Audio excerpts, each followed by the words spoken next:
Good evening. I'm going to speak briefly on 6.03. Now, I met a gentleman who was in UCLA years ago in a poli-sci course.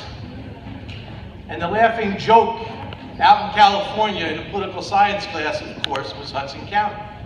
So when I was reading through your proposal to adopt a policy on nepotism, I had a chuckle.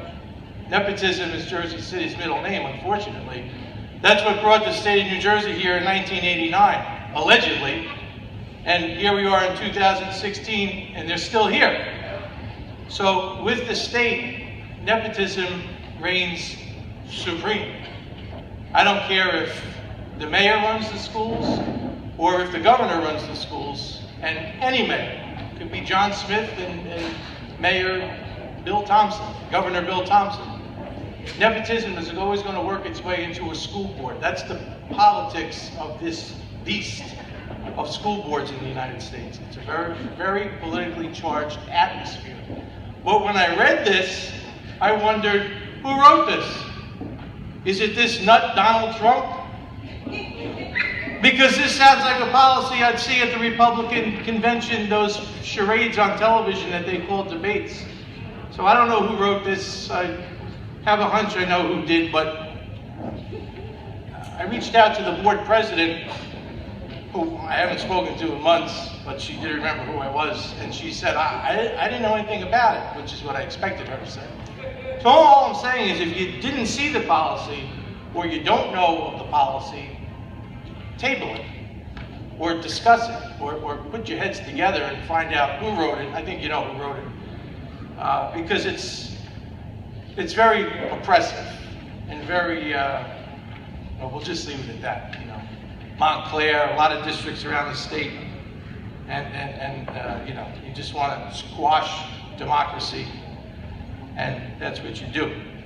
And speaking of democracy, and it was very nice to see awards being given out tonight to people who are the cornerstone of the community, who make the school system work in partnership with the teachers and the teacher aides and the secretaries and the paraprofessionals and the ladies and men at the crosswalks and those cooking the meals and mopping the floors. Every single person in that public school community is very important, especially the parents and the grandparents and the aunts and uncles that have a hand and significant role in raising our children, in getting them to school every day and entrusting them to our teachers and paraprofessionals and all the other folks that I mentioned.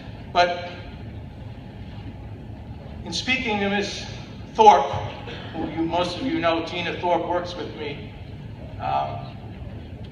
she told me about a conversation she had with Ms. Williams and why the union was picking on a particular principal and not another gentleman. So I'm just here to say we don't look to pick on people.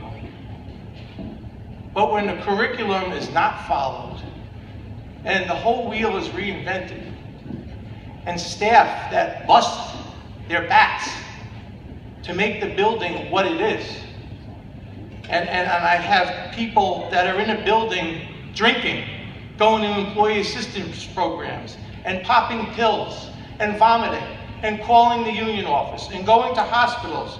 Principal X is a mind-controlling abuser who has destroyed the school morale by stressing us with his name-calling and insults. Principal X is extremely malicious, vindictive, and a cruel person when he speaks to staff. He speaks down to women and scolds us.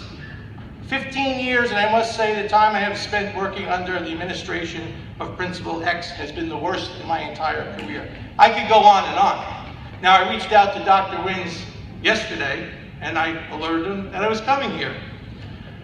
I've heard from the Parents' Council, I've heard from parents, I've heard from community members, I've heard from other people at the school what's going on. Now, I'm going to meet with Dr. Wins. I did just call him yesterday, so he was gracious enough to give me an appointment next week. But I'm not going to have the staff members that I represent becoming ill because they're going to work in a hostile environment. Some of them may still be here. They were scared to death to be seen in this auditorium tonight because of the punitive retaliation that they'll probably get this week coming up. Because God forbid you raise an eyebrow or question anything at School 22, the guillotine comes down. Now address it before I get a lawyer to address it.